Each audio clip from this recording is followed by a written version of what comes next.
मेरी भाषा हिंदी भाषा परिवार में आप सभी प्यारे विद्यार्थियों को एक बार फिर से स्वागत है। प्यारे बच्चों, आप सभी पढ़ाई करते हैं और आपको कौन पढ़ाता है? आपका गुरु। और आपका गुरु आपको पढ़ाता है तो आप अपने गुरु के क्या होंगे? चेले यानी कि शिष्य। तो गुरु और चेले का जो संबंध होता है बहुत ही गहरा होता है। गुरु के पास ज्ञान होता है, उसके पास अपना अनुभव होता है और वह अपने ज्ञान से, अपने अनुभव से अपने शिष्य को सिखाता है। लेकिन कभी कभी शिष्य को लगता है कि मैं गुरु से भी ज़्यादा समझदार हो गया हूँ। क्या कभी ऐसा हो सकता है? हाँ, जानकारी में, ज्ञान में शिष्य गुरु से ज़्यादा जानता होगा, लेकिन अनुभव जो गुरु के पास होता है वो शिष्य के पास उतना अधिक नहीं होता है। यानी कि जो शिष्य होता है वो हमेशा ही गुरु के सामने शिष्य ही रहेगा, छोटा ही रहेगा, कभी गुरु से वो बड़ा नहीं बन सकता। और आज की हमारी कविता बड़ी ही मज़ेदार है, गुरु और चेला। कहने को तो ये कविता है, लेकिन इस कविता में एक बड़ी ही मज़ेदार कहानी छुपी हुई है। हमारी ये कविता हास्य व्यंग के रूप में है। हास्य व्यंग क्या होता है कि हंसी हंसी में सच्ची बात कह देना। व्यंग करना यानी कि किसी को सच्ची बात कहना, किसी के ऊपर ताना कसना। लेकिन ये ताना और ये सच्ची बात सीधे सीधे नहीं कही जाती, बल्कि घुमा फिरा कर कही जाती है। और इस कविता के लेखक हैं सोहनलाल द्विवेदी। सोहनलाल द्विवेदी जी की ये बड़ी ही मज़ेदार हास्य कविता हम पढ़ेंगे। लेकिन कविता को पढ़ने से पहले इस कविता में छुपी बड़ी ही मज़ेदार कहानी को हम समझ लेते हैं, ताकि जब भी हम कविता को पढ़ेंगे तो बड़ी ही आसानी से हमें कविता समझ में आ जाए। एक बार एक गुरु थे और एक था उनका चेला। एक दिन बिना पैसे के ही वे घूमने निकल पड़े। चलते चलते वे एक नगरी में पहुंच गए। वहां उन्हें एक ग्वालिन मिली और ग्वालिन से उन्होंने पूछा कि यहाँ का राजा कौन है और ये कौन सी नगरी है, इसका नाम क्या है। ग्वालिन ने बताया कि ये अंधेर नगरी है और इसका राजा बिल्कुल मूर्ख है। इस नगरी में सभी चीजों के दाम 1 टका है, यानी कि 1 पैसे में इस नगरी में आप कोई भी सामान ले सकते हैं। गुरुजी ने सोचा ऐसी नगरी में रहना ठीक नहीं लगता, ये तो कुछ गड़बड़ लग रहा है। उन्होंने अपने चेले से वहां से चलने के लिए कहा। चेले ने बात नहीं मानी। गुरुजी चले गए, परंतु चेला उसी नगरी में ठहर गया। एक दिन चेला बाजार में गया। वहां उसने देखा कि सभी चीजें टके सेर मिल रही है। टके सेर यानी कि 1 किलो 1 पैसे में, 1 टके में। पहले जमाने में टके चलते थे, आजकल हमारे पैसे हैं, रुपए हैं। चाहे वह खीरा हो या रबड़ी या फिर मलाई। चेले को सब कुछ अजीब लग रहा था कि ये कैसी नगरी है, हर सामान यहाँ पर 1 टके का मिलता है। उस साल बरसात में खूब बारिश हुई। नतीजा ये हुआ कि राज्य की एक दीवार गिर गई। राजा ने संतरी को फौरन बुलाया और उससे दीवार गिरने का कारण पूछा। संतरी ने कारीगर को दोषी ठहराया। फिर कारीगर को बुलाया गया।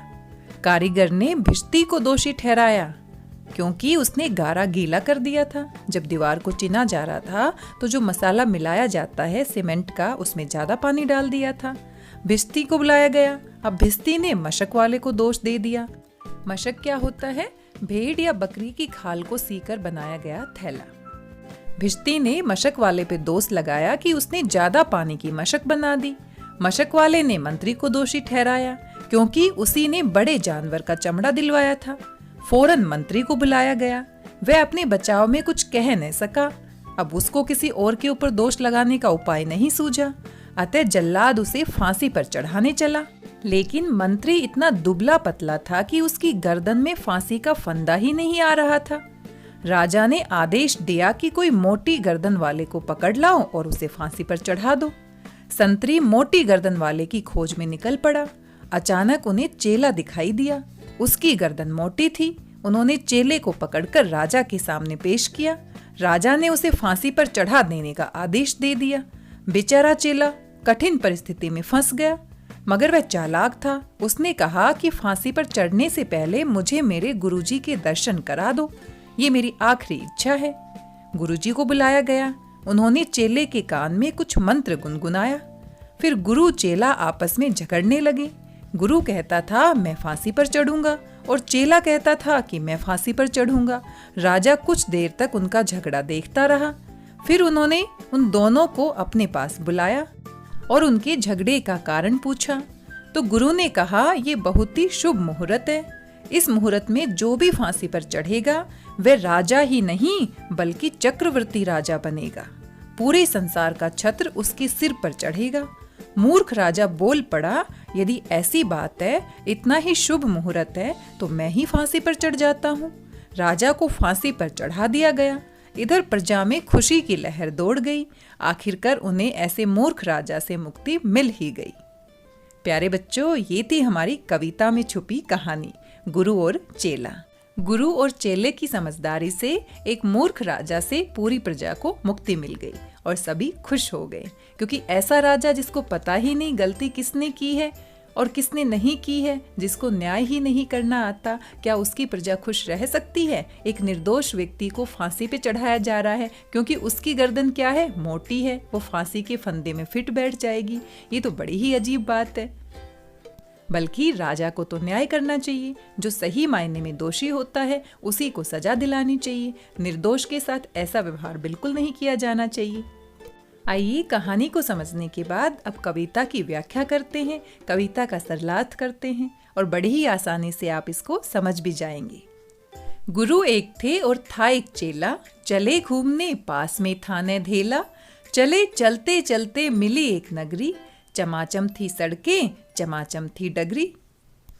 कवि सोहन लाल द्विवेदी जी कहते हैं, गुरु एक थे यानी कि एक बार एक गुरु थे और था एक चेला, चेला यानी कि शिष्य और उनका एक शिष्य था। चले घूमने पास में था धेला, और वो एक बार घूमने के लिए निकल गए। पास में उनके एक भी धेला नहीं था, धेला यानी कि पैसा। चले चलते चलते मिली एक नगरी, और रास्ते में चलते चलते उनको एक नगरी मिली, एक शहर मिला। चमाचम थी सड़कें चमाचम थी डगरी, और उस नगर की सड़कें चमाचम थी यानी कि चमक रही थी। चमाचम थी डगरी, डगरी यानी कि रास्ते, और रास्ते बिल्कुल चमाचम थे, चमक रहे थे, यानी कि बहुत ही साफ सुथरा शहर था जहाँ पर गुरु और चेला एक दिन चलते चलते घूमते घूमते पहुँच जाते हैं। मिली एक ग्वालिन धरे शीश गगरी, गुरु ने कहा तेज ग्वालिन ने भगरी। बता कौन नगरी, बता कौन राजा। अब रास्ते में चलते चलते उस नगर में गुरु और शिष्य को एक ग्वालिन मिलती है। मिली एक ग्वालिन, ग्वालिन यानी कि जो ग्वाले होते हैं, गायों को चराने वाले होते हैं, उनकी पत्नी को हम क्या कहते हैं, ग्वालिन, ग्वाला ग्वालिन। तो वहां पर रास्ते में एक ग्वालिन मिलती है। धरे शीश गगरी, और शीश यानी कि सिर पर, सिर पर उसने क्या रखी है, गगरी, गगरी यानी कि मटकी। गुरु ने कहा तेज ग्वालिन ने भगरी, तेज यानी कि बहुत जल्दी जल्दी, न भगरी, भगरी यानी कि भागना। गुरु ग्वालिन को रोककर पूछते हैं कि इतनी तेज तेज नहीं भागना, बता कौन नगरी, ये कौन सी नगरी है, इसका नाम क्या है, बता कौन राजा, और इस नगरी का राजा कौन है, कि जिसके सुयश का बजता यहाँ बाजा। सुयश यानी कि प्रसिद्धि, ऐसा कौन सा राजा है जिसकी प्रसिद्धि का यहाँ पर डंका बजता है, यानी कि जिसका राज यहाँ पर चलता है। कहा बढ़ के ग्वालिन ने महाराज पंडित, पधारे भले हो यहाँ आज पंडित। ये अंधेर नगरी है, अनबूझ राजा, टके शेर भाजी, टके शेर खाजा। अब ग्वालिन आगे बढ़ के कहती है कि हे पंडित महाराज, पधारे यानी कि आना, भले हो यानी बहुत अच्छे, यहाँ आज पंडित, कि हे पंडित आज तुम यहाँ पधारे हो, ये बहुत अच्छी बात है। ये अंधेर नगरी है, ये नगरी क्या है, अंधेर नगरी है। अनबूझ राजा, और यहाँ का राजा क्या है, अनबूझ, अनबूझ यानी कि मूर्ख है यहाँ का राजा। टकेसेर भाजी, टकेसेर खाजा, भाजी यानी कि सब्जी। ग्वालिन गुरु को बताती है कि हे पंडित तुम भले ही आज यहाँ पर आए हो, लेकिन ये तो अंधेर नगरी है, यहाँ का राजा तो बिल्कुल ही मूर्ख है, और यहाँ पर भाजी और खाजा कोई भी वस्तु टके सेर मिलती है। सेर यानी कि 1 किलो, पहले जमाने में 1 किलो को हम सेर कहते थे, और टका यानी कि पैसा, कि यहाँ पर कोई भी सामान आपको लेना है वो 1 किलो 1 पैसे का आपको मिल जाएगा। गुरु ने कहा जान देना नहीं है, मुसीबत मुझे मोल लेना नहीं है, न जाने कि अंधेर हो कौन क्षण में, यहाँ ठीक रहना समझता ने मन में। अब गुरु सोचते हैं कि ये कौन सी नगरी है, अंधेर नगरी है, और यहाँ का राजा तो बड़ा ही मूर्ख है। गुरु ने कहा जान देना नहीं है, मुसीबत मुझे मोल लेना नहीं है, कि इस नगरी में रुककर मुझे अपनी जान के ऊपर कोई मुसीबत यानी कि समस्या मोल नहीं लेनी है। न जाने कि अंधेर हो कौन क्षण में, क्षण यानी कि पल भर में, न जाने किस पल में कोई अनर्थ हो जाए, कोई मुसीबत सामने आ जाए। यहाँ ठीक रहना समझता ने मन में, और मैं अपने मन में नहीं समझता कि हमें यहाँ पर रुकना चाहिए, क्योंकि ये जो नगरी है ये तो बड़ी ही अजीब है और यहाँ का राजा तो बड़ा ही मूर्ख बताया जा रहा है। गुरु ने कहा, किंतु चेला ने माना, गुरु को विवश हो पड़ा लौट जाना। गुरुजी गए रह गया किंतु चेला, यही सोचता हूँगा मोटा अकेला। अब गुरु की बात समझाने पर भी चेला नहीं माना, और चेला नहीं माना तो गुरु को विवश होकर वापस लौट जाना पड़ा। गुरु अपने वापस लौट जाते हैं और साथ में चेला वहीं पर रह जाता है। यही सोचता हूँगा मोटा अकेला, कि यहाँ पर मैं खाना पीना अच्छे से खाऊंगा और खूब मोटा हो जाऊंगा, गुरु के बिना अकेले में मोटा रहूंगा, खुश रहूंगा। तो गुरु चले जाते हैं और चेला उनकी बात नहीं मानता है। अब सोचिए, क्या चेले ने ठीक किया? क्या चेले के साथ कोई समस्या आएगी? क्या चेले को अपनी गुरु की बात नहीं माननी चाहिए थी? आइए आगे देखते हैं क्या होता है। चला हाट को देखने आज चेला, तो देखा वहां पर अजब रेल पेला। टके सेर हल्दी, टके सेर जीरा, टके सेर ककड़ी, टके सेर खीरा। अब चेला खुश हो जाता है कि गुरु के बिना मैं तो अकेला मोटा हो जाऊंगा, अच्छे से खाऊंगा पीऊंगा। हाट, हाट यानी कि दुकान। अब दुकान देखने चला जाता है। देखा वहां पर अजब रेल पेला, कि वहां पर तो अजब ही रेल पेला है, वहां पर तो अजब ही माहौल है। बाजार पहुंचने पर चेला देखता है टके सेर हल्दी, टके सेर जीरा, टके सेर ककड़ी, टके सेर खीरा, कि वहां पर तो हल्दी, जीरा, ककड़ी, खीरा सब कुछ एक सेर टके का मिल रहा है। ये तो अजब ही बात है। टके सेर मिलती थी रबड़ी मलाई, बहुत रोज उसने मलाई उड़ाई। सुनो और आगे का फिर हाल ताजा, थी अंधेर नगरी था अनबूझ राजा। अब चेला तो बड़ा खुश हो गया कि हर सामान, कितना भी सामान खरीदो, सब कुछ टके सेर मिलता है। खूब उसने रबड़ी और मलाई खाई, क्योंकि रबड़ी मलाई भी टके सेर मिल रही थी। और चेले ने खूब आनंद उठाया। बहुत रोज उसने मलाई उड़ाई और हर रोज उसने मलाई खाई।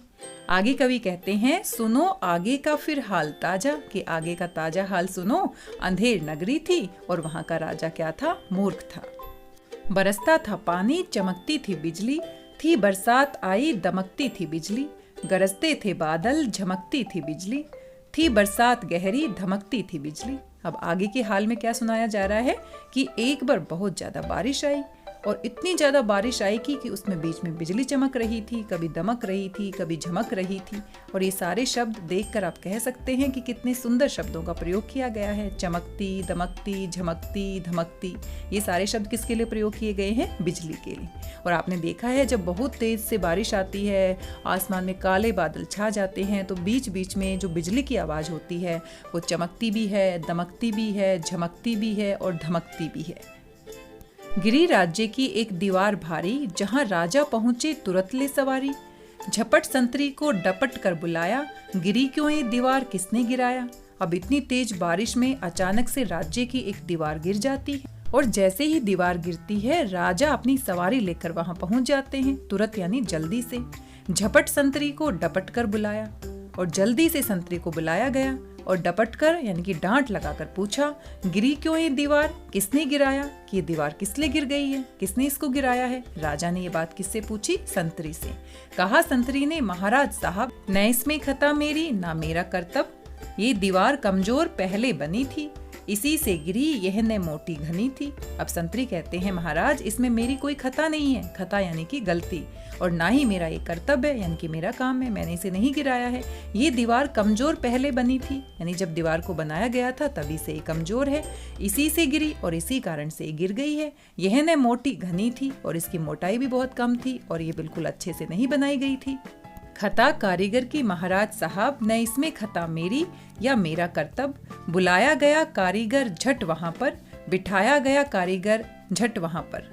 अब जैसे ही संतरी ने बताया कि इसमें किसकी गलती है, दीवार को बनाने वाले की, तो जिस कारीगर ने दीवार को बनाया था उसकी गलती निकली और उसको जल्दी से बुलाया गया और बिठाया गया। कहा राजा ने, कारीगर को सजा दो, खता इसकी है, आज इसको कजा दो। कहा कारीगर ने, जरा की न देरी, महाराज इसमें खता कुछ न मेरी। अब कारीगर को बुलाया गया और राजा ने आदेश दे दिया कि कारीगर को क्या मिलेगी? कजा। कजा यानी कि मृत्यु मिलेगी। आज इसको सजा मिलेगी, और सजा के रूप में क्या मिलेगी? कजा यानी कि मृत्यु। लेकिन कारीगर ने जैसे ही मृत्यु की सजा को सुना तो बिना देरी किए हुए जल्दी से कहा, महाराज इसमें मेरी कुछ खता नहीं है, मेरी कोई गलती नहीं है। यह भिश्ती की गलती, ये उसकी शरारत, किया गारा गीला उसी की ये गफलत। कहा राजा ने, जल्दी भिश्ती को बुलाओ, पकड़कर उसे जल्दी फांसी चढ़ाओ। अब जैसे ही कारीगर ने कहा कि इसमें मेरी कोई गलती नहीं है, बल्कि यहाँ तो भिश्ती की गलती है। भिश्ती क्या होता है? पानी भरने वाला। कि पानी भरने वाले की गलती है। जब मैं दीवार बना रहा था तो जो मसाला होता है, सीमेंट का जो मसाला बनाया जाता है, उसमें उसने ज़्यादा पानी डाल दिया, गारा गीला कर दिया। और गफलत यानी कि गलती, भूल। तो ये गलती किसकी है? भिश्ती की है, ना कि मेरी। अब राजा ने कहा जल्दी से किसको बुलाओ? भिश्ती को बुलाओ। अगर भिश्ती की गलती है तो पकड़कर उसे जल्दी से फांसी पर चढ़ाओ। और कौन सी सजा दे रहे हैं राजा? फांसी पर चढ़ाने की सजा, यानी कि मृत्यु की सजा। चलाया भिश्ती, हुई कुछ ने देरी, कहा उसने इसमें खता कुछ ने मेरी। ये गलती है जिसने मशक को बनाया, कि ज्यादा ही जिसमें था पानी समाया। अब भिश्ती दौड़ा दौड़ा आता है राजा के आदेश पर, कि राजा ने बुलाया है। बिना देरी किए वो दौड़कर आता है और उसने कहा इसमें मेरी कोई खता नहीं है। खता यानी कि गलती। ये गलती तो किसकी है? मशक की है। अब मशक क्या होता है? भेड़ या बकरी की खाल से सील कर जो हम थैला बनाते हैं, जिसमें पानी भरने का काम किया जाता है। और ये पहले जमाने में किया जाता था। आजकल तो तकनीकी विकास इतना हो गया है, पानी भरने के लिए टैंक का इस्तेमाल किया जा सकता है। तो यहाँ पर भिश्ती कहता है कि इसमें मेरी कोई गलती नहीं है, बल्कि मशक बनाने वाले की गलती है। यहाँ पर चित्र में आप मशक को देख सकते हैं। और ये इतना बड़ा मशक बना दिया कि इसमें बहुत सारा पानी आता है। और बहुत सारा पानी आता है तो जो गारा था, जो मसाला बनाया था सीमेंट का, जिससे हम ईंटें चिनते उसके अंदर, तो वो बहुत ज्यादा गीला हो गया। मशक वाला आया, हुई कुछ ने देरी, कहा उसने इसमें खता कुछ ने मेरी। ये मंत्री की गलती है, मंत्री की गफलत, उन्हीं की शरारत, उन्हीं की है हिकमत। अब दौड़ा दौड़ा मशक वाला आता है, राजा का आदेश है, उसने भी बिल्कुल देरी नहीं की। और उसने कहा इसमें मेरी भी कोई गलती नहीं है, ये तो मंत्री की गलती है, मंत्री की गफलत है। गफलत यानी कि भूल, उन्हीं की शरारत, उन्हीं की है हिकमत। हिकमत यानी कि बुद्धिमानी, चालाकी। कि मंत्री की चालाकी और मंत्री की वजह से ये सारा काम हुआ है और उसकी वजह से ही दीवार गिरी है। बड़े जानवर का था चमड़ा दिलाया, चुराया ने चमड़ा मशक को बनाया। बड़ी है मशक, खूब भरता है पानी, ये गलती न मेरी, ये गलती बिरानी। बिरानी यानी किसी और की। अब यहाँ पर मशक वाला कहता है कि इसमें मेरी कोई गलती नहीं है। मंत्री ने क्या किया? बड़ा ही चालाक था, बड़ा ही बुद्धिमान था।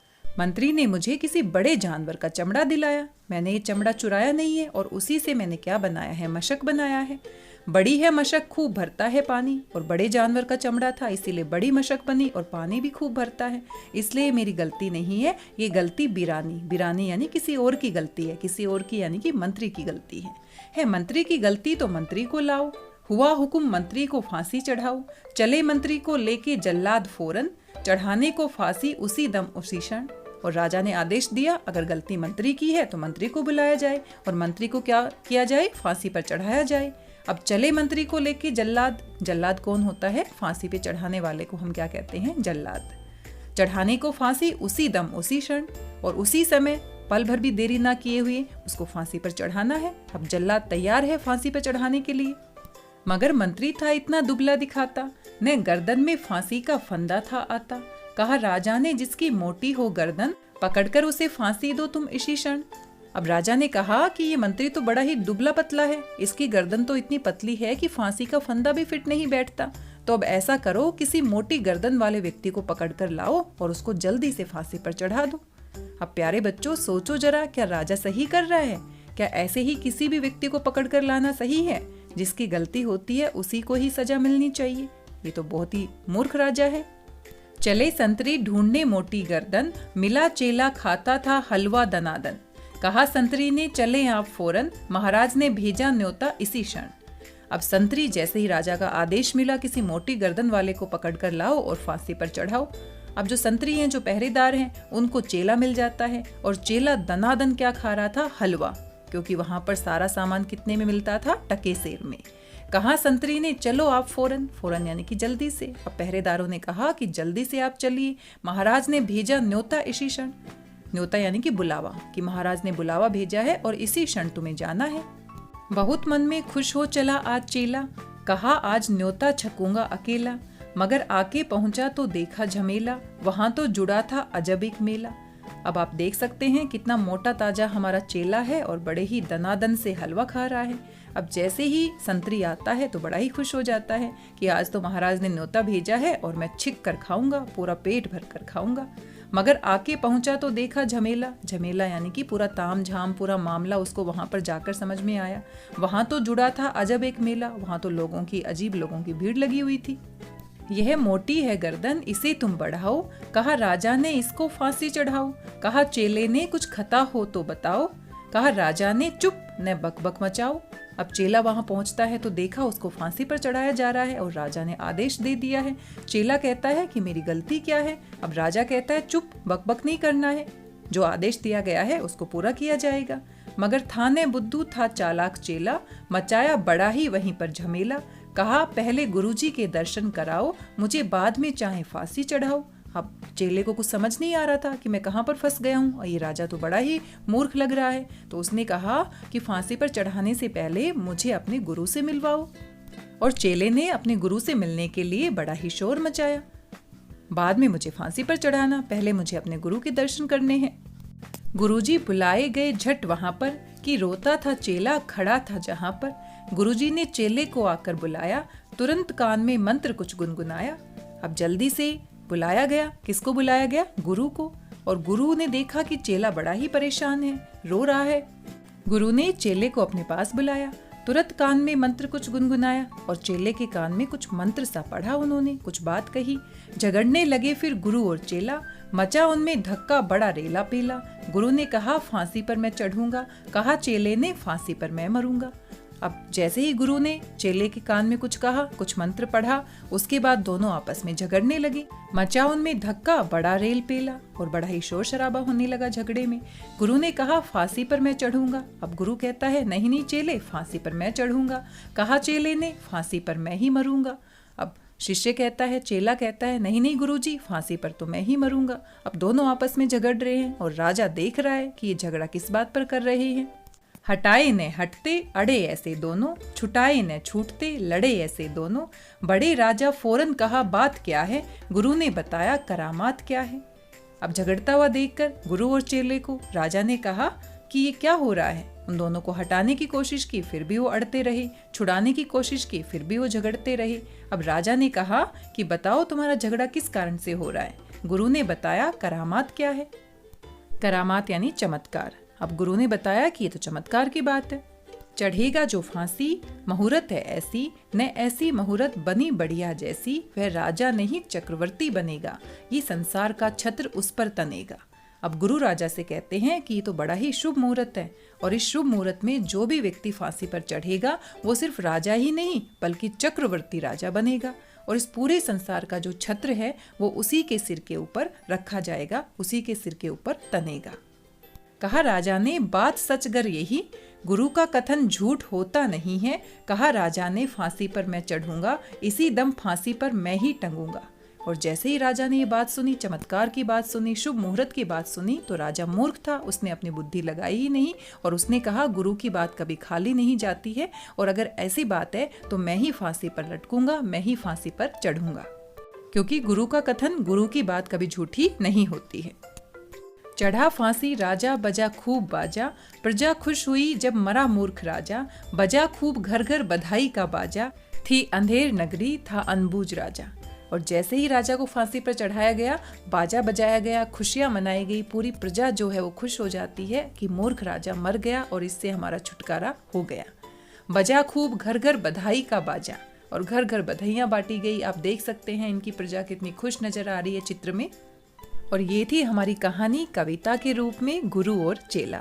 गुरु और चेले की समझदारी की वजह से, उनकी बुद्धिमानी की वजह से पूरी प्रजा को ये दिन देखना पड़ा कि उनका जो मूर्ख राजा था वो मारा गया। अब पूरी प्रजा में बधाइयां बट रही हैं, पूरी प्रजा खुशियां मना रही है।